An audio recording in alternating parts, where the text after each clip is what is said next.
Salut les gens, j'espère que vous allez bien. Moi, c'est Déborah Lélie. Pour tous les nouveaux, bienvenue sur ma chaîne. Mettez-vous à l'aise, mettez-vous bien, faites comme chez vous, mais pas trop non plus, lol. Aujourd'hui, on se retrouve pour une nouvelle vidéo. Les vidéos spicy, les vidéos que vous aimez tant, vos vidéos préférées. Mais bien sûr, c'est une story time. Bon, j'y vais tout de suite. La story time d'aujourd'hui n'est pas ma story.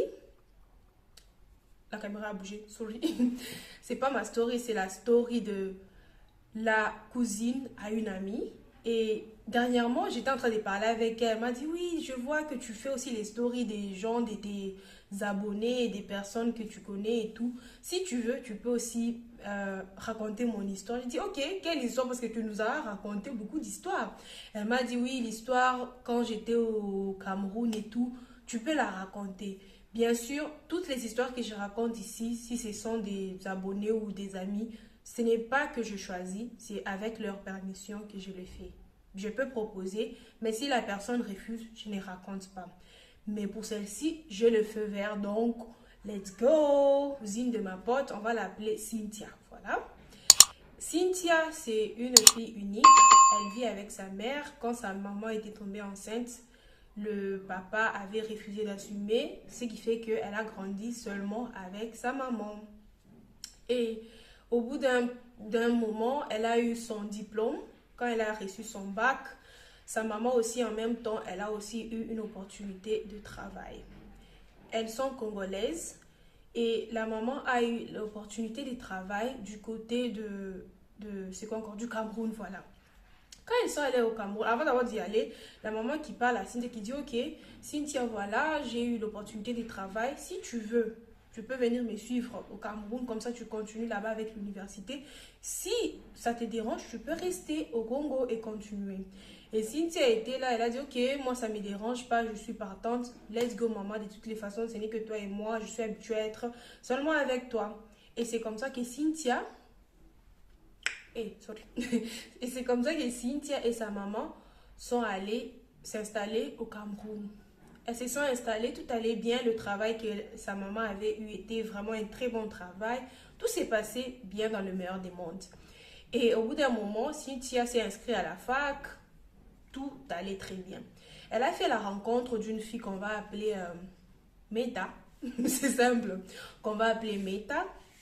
Cynthia et Meta sont devenues très vite copines. Et non seulement ça, Meta, c'est une fille du genre, elle est un peu jalouse même en amitié. Genre, elle ne voulait pas que Cynthia soit plus proche avec d'autres personnes. Genre, elle ne voulait que Cynthia que pour elle. Bon, quelque chose qu'on peut comprendre du fait que ça dépend des personnalités. Et à Cynthia, ça ne la dérangeait pas vraiment. Ça ne la dérangeait pas que Meta ne puisse pas voir Cynthia se rapprocher d'autres personnes, être bestie. Du moment que Meta était là pour elle à chaque fois qu'elle en avait besoin, c'était bien pour elle. Et si je dois vous parler de Meta, Meta était d'origine ivoirienne. Elle était aussi au Cameroun pour des raisons d'études et toute sa famille s'est retrouvée en Côte d'Ivoire. C'est-à-dire elle était aussi seule au Cameroun. Elle était là pour ses études, elle avait aussi un petit travail à côté. Et tout allait bien, genre elle s'est recherchée aussi dans la vie, quoi. Et quand vous voyez Meta, ce n'est pas quelqu'un de dégueulasse, c'est une fille, elle est belle, elle est fraîche et tout, genre, voilà. Il n'y avait rien à douter sur elle, quoi. Et Cynthia aussi, c'est une fille aussi fraîche, belle, genre, deux potes, deux bombasses, quoi. Après un moment, Cynthia s'est trouvé un petit boulot, mais le boulot, il était un peu, on peut dire, un peu plus loin par rapport à là où elle habitait avec sa maman. Et Meta lui a proposé, ok, comme ton boulot est un peu plus loin, tu peux venir aménager chez moi, comme ça on va vivre nous deux, si ta maman est d'accord. Et quand Cynthia est partie et dire à sa maman que, ok maman, je vais aménager avec Meta, du fait que j'ai trouvé un boulot du côté des Meta et tout, voici, voilà. La maman lui dit, Cynthia, c'est pas que je vais te refroidir, mais je t'ai jamais dit ça, ce n'est pas dans le mauvais sens. Mais ta copine Meta, c'est pas que je l'aime pas, c'est pas que c'est une mauvaise fille. Je l'ai observée du fait qu'elle vient ici, on passe du temps nous trois et tout, elle dort des fois ici. Mais c'est pas quelqu'un que je sens vraiment. Genre, je suis pas très chaud à l'idée que tu puisses habiter avec Meta. Je préfère encore que tu puisses te prendre peut-être ton appart à toi toute seule que habiter avec Meta. Je suis pas chaud avec cette idée-là. Sa maman a refusé catégoriquement. Et il faut savoir que sa maman, c'était pas quelqu'un qui était stricte ou qui refusait des choses. C'est-à-dire quand elle refuse quelque chose, c'est-à-dire qu'il y a vraiment, vraiment une raison derrière tout ça là. Et Cynthia aussi, elle n'était pas trop turbulente ou quoi que ce soit. Elle s'est aussi dit, ok, maman, je respecte ta décision. Au lieu que je puisse prendre un appartement, si c'est resté ici de toutes les façons, ce n'est que toi et moi, nous ne vivons qu'à deux. Au lieu que je te laisse toute seule, je préfère seulement rester ici et me sacrifier, commencer, je ne sais pas si c'est à me lever un peu plus tôt, soit aller un peu plus tôt pour arriver au travail. Et c'est comme ça que l'affaire du déménagement a été conclue. Et Meta, en entendant ça, Meta n'était pas trop contente parce qu'elle voulait vraiment que Cynthia puisse aménager chez elle. Mais bon, leur amitié a continué. Après quelques temps, la maman de Cynthia a eu à faire un rêve. Dans ces rêves-là, elle voyait sa fille allongée sur le sol, genre comme dans une fête. Sa fille était allongée sur le sol avec de la mousse dans la bouche, genre elle a été empoisonnée, quoi. Et la maman de Cynthia, à son réveil, elle a appelé Cynthia. Elle a dit, ok ma fille, viens, je t'explique le rêve que j'ai eu à faire. Elle a dit, non, je ne sais pas pour te faire peur, mais regarde ce que j'ai arrivé à lui expliquer.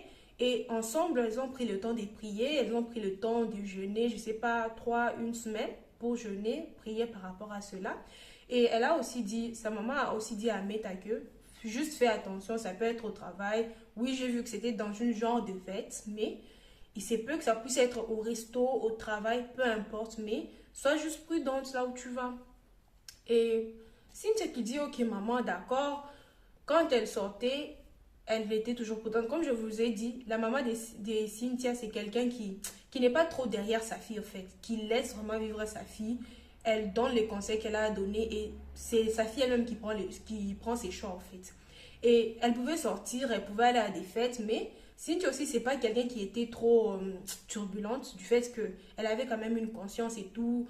Elle prenait les conseils de sa maman, elle ne faisait pas du n'importe quoi. Elle faisait attention, quoi. 1 mois, 2 mois, 3 mois, 6 mois. Elle sortait, elle allait dans les soirées, elle allait en boîte, elle allait à des fêtes et tout. Rien ne lui est arrivé. Au final, elle a même oublié ce rêve-là parce qu'au début, ça la stressait un peu. Elle était un peu trop sur la réserve quand elle sortait, mais elle a commencé à se lâcher. 11 à 1 an après que la maman de Cynthia ait fait un rêve, Cynthia et Meta se sont vues conviées à une fête de mariage dont leur copine s'est mariée. Et elle les a invitées, elle a dit, ok, vous êtes mes copines, on a étudié ensemble, même si on n'a pas encore fini, nous sommes dans la même faculté, moi je vais me marier, j'abandonne les études là et tout. Elles se sont dit, ok, c'est notre copine. Et comme dans ses habitudes, elle a dit à sa maman, Cynthia a dit à sa maman, ok maman, ma pote, il y a l'une de mes camarades qui va se marier et je ne vais pas rentrer à la maison du fait que la fête, elle est du côté de chez Meta. Je vais dormir chez Meta.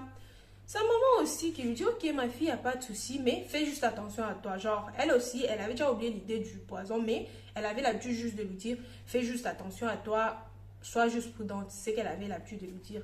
Elle lui a encore répété, ok, fais juste attention à toi, sois prudente, amuse-toi bien et félicite aussi ton ami de ma part. Cynthia qui prend ses affaires, qui va chez Meta, elles se préparent toutes ensemble, elles se mettent en bombe, elles sont là très prêtes, comme c'était leur mariage. Elles arrivent au lieu du mariage, tout s'est passé très bien, la fête, la musique, donc tout était au top. À un moment de la soirée, Meta voulait aller saluer des gens, je ne sais pas, des connaissances ou des amis. Cynthia qui lui demande, qui lui dit, ok Meta, est-ce que je peux avoir le peigne? Parce qu'elle voulait s'arranger et tout. Et Meta qui lui dit, oh non, je dois aller saluer quelqu'un, je viens de voir la personne. Si je traîne, la personne va partir. J'ai vraiment besoin de voir cette personne-là. Et Meta qui lui dit, carrément, tu peux ouvrir mon sac et prends le peigne, fais ce que tu as à faire. Ce sont des copines. Genre, elles ont l'habitude d'ouvrir, elles peuvent ouvrir dans le sac de l'autre. Genre, ça ne dérange pas. Et Cynthia qui prend le sac de Meta, elle le met sur ses pieds.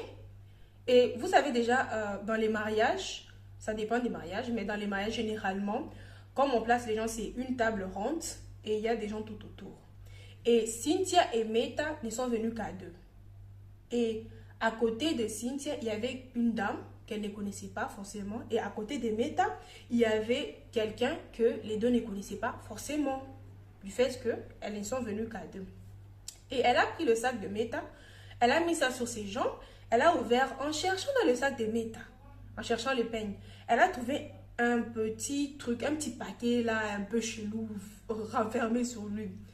Et elle ne savait pas c'était quoi. Elle a sorti, bon, par exemple, comme le truc ici de mon chargeur. Elle a sorti ça comme ça. Elle a regardé, elle a commencé à regarder ça comme ça et tout. Et la dame qui était juste à côté qui lui dit, genre qui sursaute un peu. Et quand elle regarde la dame la regarde. La dame directement comprend qu'elle ne sait pas c'est quoi ça. Et la dame qui lui dit, ma fille, c'est à toi. La fille qui répond, qui dit, non, c'est le sac de ma copine. La dame lui dit, remets ça là où tu as trouvé. Cynthia surprise, elle dit, ok. Elle remet là où elle a trouvé. Et la dame qui lui dit, suis-moi aux toilettes, je vais t'expliquer. Tu dois vraiment me suivre, ma fille. Et bon, Cynthia, déjà, c'était une fille déjà de nature douce, genre... C'était vraiment une bonne fille, quoi. Genre, caricature des bonnes filles, en fait. Elle ne s'est pas posé beaucoup de questions. Elle s'est juste levée. Parce que la dame lui a dit, ok, suis-moi aux toilettes, prends tes affaires, suis-moi aux toilettes. Ok. La fille qui s'élève, elle prend ses affaires et tout, elle suit. Du fait que, bon, caricature des bonnes filles, comme je l'ai dit. Arrivée aux toilettes, la dame qui lui dit, ma fille, tu es sûre que c'était pas ton sac? Elle a dit, non, c'était pas mon sac, c'est le sac de ma copine. Je lui ai demandé les peignes. Comme elle allait saluer des gens, elle m'a dit juste de prendre dans son sac et tout. Il n'y a rien de grave. Et la dame qui lui demande, est-ce que tu sais au moins ce que tu as sorti là? La fille qui dit, Cynthia qui dit, non, c'est quoi? Je sais pas, peut-être de la poudre, peut-être un médicament, je sais pas. Et la dame qui lui dit, non, non, c'est du poison, ma fille. Cynthia était étonnée, elle a dit, poison? Comment c'est genre, ok, genre, ok, poison, genre, c'est pour... Et la dame qui lui demande, qui lui dit, est-ce que vous êtes venus que vous deux? Elle a dit oui. Et la dame qui lui dit, est-ce qu'entre toi et ta copine là, est-ce qu'il y a de la jalousie? Est-ce que vous avez des problèmes et tout? Cynthia qui dit non. Meta, c'est ma plus... Genre, depuis que je suis arrivée ici, je suis d'origine congolaise, depuis que je suis arrivée ici au Cameroun, Meta, c'est ma meilleure pote. Genre, depuis qu'on s'est connus, on ne s'est jamais lâché. Et la dame qui lui dit, je vous ai vu, je vous ai observé depuis que vous êtes arrivé. Et je peux t'assurer que ta copine ne t'aime pas. Cynthia était là, elle a dit, ma copine n'est même pas... Genre, dans sa tête, elle s'est dit, madame, vous nous avez juste vu, genre, c'est la première fois qu'on s'est voit. Vous nous avez, genre, vu, je sais pas, pour juste, depuis qu'on est là, ça fait qu'une heure, et puis vous dites que ma copine n'est même pas. C'est quoi le rapport? La dame qui lui dit, tu sais, moi, je suis une grande personne. Je sais voir les actions, je sais voir les regards, je sais voir quand est-ce que il y a quelque chose qui ne va pas. Et la dame qui lui dit, ma fille, ne pose pas seulement trop de questions. Ce que je vais te conseiller, c'est prendre tes affaires, rentre chez toi. Elle lui dit, prends tel médicament, au cas où peut-être qu'elle a déjà mis dans ta boisson ou quoi que ce soit. Rentre chez toi et je dirai à ta copine que tu ne te sentais pas bien et tout. Cynthia aussi, elle n'a pas posé des questions. Elle a pris ses affaires, elle est rentrée chez elle. Et quand elle est rentrée chez elle comme ça, sa maman était surprise de la voir. Sa maman s'est dit, ah, toi tu avais dit que tu vas dormir chez Meta. Tu es rentrée ici faire quoi? Et puis tu rentres très tôt comme ça. La fête est finie, qu'est-ce qui s'est passé? Et Cynthia qui dit quoi à sa maman? Qui dit, maman, assis-toi. Elle explique à sa maman la situation et tout. Sa maman était choquée. Choquée comme pas possible. Et elle a commencé même à dire que, ah voilà, peut-être c'est pour ça que je ne sentais pas vraiment Meta. C'est pas que je la détestais comme je te l'avais dit. Elle dit même à Cynthia, comme je te l'avais dit, c'est pas que je la détestais, mais il y avait quelque chose que je ne sentais pas et tout. Elles ont prié, elles ont remercié le Seigneur. Cynthia a bu ce qu'il fallait boire au cas où elle avait déjà été empoisonnée. Et le lendemain, elle s'est même rendue à l'hôpital. Ce qui fait que elle a fait, si c'est 3 à 5 jours, genre elle s'est posé des questions. Elle se disait, ok, je dois écrire à Meta, qu'est-ce que je dois faire et tout. Genre, elle s'est posé tellement de questions et puis au final, au bout d'une semaine, elle s'est dit, ok, que je puisse carrément aller chez elle. Au lieu de lui écrire, que je puisse carrément aller chez elle. Et quand Cynthia était allée à l'hôpital, Dieu merci pour elle, en ces moments-là, elle n'avait pas encore été empoisonnée, donc tout allait bien pour sa santé et tout. Quand elle est allée chez Meta une semaine après, elle n'a pas trouvé Meta. Elle a demandé aux voisins, ok, Meta, genre, elle peut revenir quand et tout, du fait que c'était, je ne sais pas comment vous expliquer, mais c'était des petites maisons dans le sens où l'autre personne peut savoir quand est-ce que tu peux rentrer. Du fait que si on vient te chercher, la personne peut dire, ok, genre en Afrique, hein, vous savez déjà, je ne sais pas comment vous expliquer, mais les Africains le savent en fait. Et c'est comme ça que c'était. Et la voisine qui dit, oh non, elle a déménagé. Ah, c'est-à-dire qu'elle a déménagé depuis quand? La dame qui lui dit non, elle a déménagé depuis, ça fait une semaine déjà, c'était la nuit, elle avait pris ses affaires, elle est partie et tout. Cynthia est étonnée, elle dit ah, une semaine, la nuit, comment ça? Et la dame qui lui dit non, la nuit et tout, elle était juste venue, on a entendu juste du bruit, elle n'a même pas dit au revoir, depuis on l'a pas vue. Et la personne qui m'a dit qu'elle a déménagé, c'est juste le bailleur quand il est venu récemment pour montrer la maison aux gens et tout. Cynthia était là, elle a dit ok. Et quand elle a réfléchi par rapport à ce que la voisine lui a dit non, la nuit et tout, elle s'est rendue compte que c'était la même nuit du mariage que Meta avait déménagé. Et puis Cynthia, genre, elle n'a pas su quoi dire. Genre, elle s'est dit, ok, donc réellement, Meta voulait m'empoisonner moi. Parce que, ok, si ce poison-là n'était pas destiné à moi, pourquoi elle allait déménager? Sûrement, quand elle est rentrée s'asseoir et qu'elle a vu que j'avais vu le petit truc en soi, du fait que elle n'a pas remis comme c'était genre, là, forcément, elle s'est dit, on m'a cramé, donc je dois fuir. Et Cynthia s'est dit non, que je puisse aller d'abord checker son travail. Elle est allée checker au travail des Meta, ni vu ni connu. Elle a essayé de chercher peut-être chez des amis que Meta avait, que des fois elle traînait avec, ni vu ni connu. Jusqu'à ce que elle n'a jamais vu Meta. Genre, Meta a vraiment disparu. Elle a de la nature. Après, elle a même fini ses études. Après, je sais pas, 3, 4 ans, parce qu'elles ont fait 8 à 9 ans au Cameroun. Elle a fini ses études. Elle avait même commencé à travailler et tout. Elle n'a jamais revu Meta. Même pas l'ombre de Meta. Et puis non seulement ça, elle avait au moins le numéro de la soeur de Meta. Le numéro, on dirait qu'on l'avait bloqué. Genre, elle ne pouvait pas. Parce qu'elle a essayé même d'appeler la famille et tout. Parce que pour elle, elle se disait, ok, on peut s'expliquer. Du fait que c'est quelqu'un, on a été amis. Ça fait 2, 3 ans qu'on est vraiment, vraiment amis. Et c'est ma première et la seule amie à qui on est comme ça, qui vient chez moi. Ma maman la connaît, qui dort chez moi. Donc, c'est devenu limite une sœur. Et elle voulait vraiment que Meta puisse être innocente. Et elle se disait que non, on doit s'expliquer, mais malheureusement, Meta avait déjà... Et c'est la fin de la story. Bon, pas la fin du fait qu'elle est allée au Congo, elle a continué à faire sa vie et tout va bien pour elle aujourd'hui. Voilà, c'est la fin de la story time. Comme morale de l'histoire plutôt, moi je peux juste dire qu'il faut faire attention en fait. Faire attention aux gens que nous fréquentons. Et puis non seulement ça, quand nous rencontrons des gens, il faut prier. Dans le sens où tu pries si cette personne-là ne va pas t'apporter du bien. Bon, même s'il y a des personnes qui doivent être là pour t'apporter du mal, pour que tu puisses avoir des leçons, mais si cette personne-là peut-être peut nuire à ta santé ou à ta vie, que Dieu puisse l'éloigner, tu vois. Si cette personne encore va apporter des bonnes choses, que Dieu puisse se rapprocher. Genre, il faut juste faire attention aux gens que nous fréquentons, parce qu'on ne sait jamais. Souvent, les personnes qui empoisonnent les autres sont des personnes les plus gentilles, les plus touchantes. Tu vas pas te penser que non, c'est cette personne-là. Et pourtant, c'est elle. Et non seulement ça, je veux aussi dire qu'il n'y a pas que des mauvaises personnes. Il peut y avoir une personne dans ta vie qui est gentille, qui est douce, qui est toujours là pour toi. Et c'est vraiment une bonne personne, une bonne personne plutôt, une personne entière. Donc, il faut se méfier sans pour autant trop se méfier aussi. C'est pourquoi j'ai dit il faudra prier. Parce que quand tu vas prier là, Dieu va enlever les personnes là qui sont un peu douteuses. Il va te laisser les bonnes personnes. Sinon, j'espère que la story time vous aura plu. Merci à toi, Cynthia, même si ce n'est pas ton prénom. Merci à toi, Cynthia, pour cette story. Tu es comme une grande soeur pour moi, toi-même, tu le sais. Sinon, n'oubliez surtout pas de liker, de commenter. Guys, mettez-nous en commentaire vos expériences avec des amis. On veut entendre aussi vos histoires.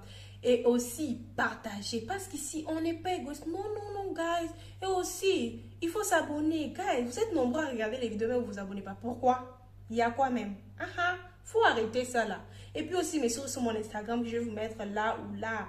Guys, la go, elle est fraîche là-bas. La go, elle a déjà commencé à poster des vidéos, et plutôt des photos. Les vidéos, ça viendra, mais bon. Là, ce sont les photos. Et likez. Sinon aussi, abonnez-vous aussi sur mon Instagram. Et aussi, vous pouvez m'écrire, guys. Entre 2, 3 petites vidéos, si je vous manque. Écrivez-moi, on va causer, on va bien causer. Sinon, c'est que du love. Prenez soin de vous.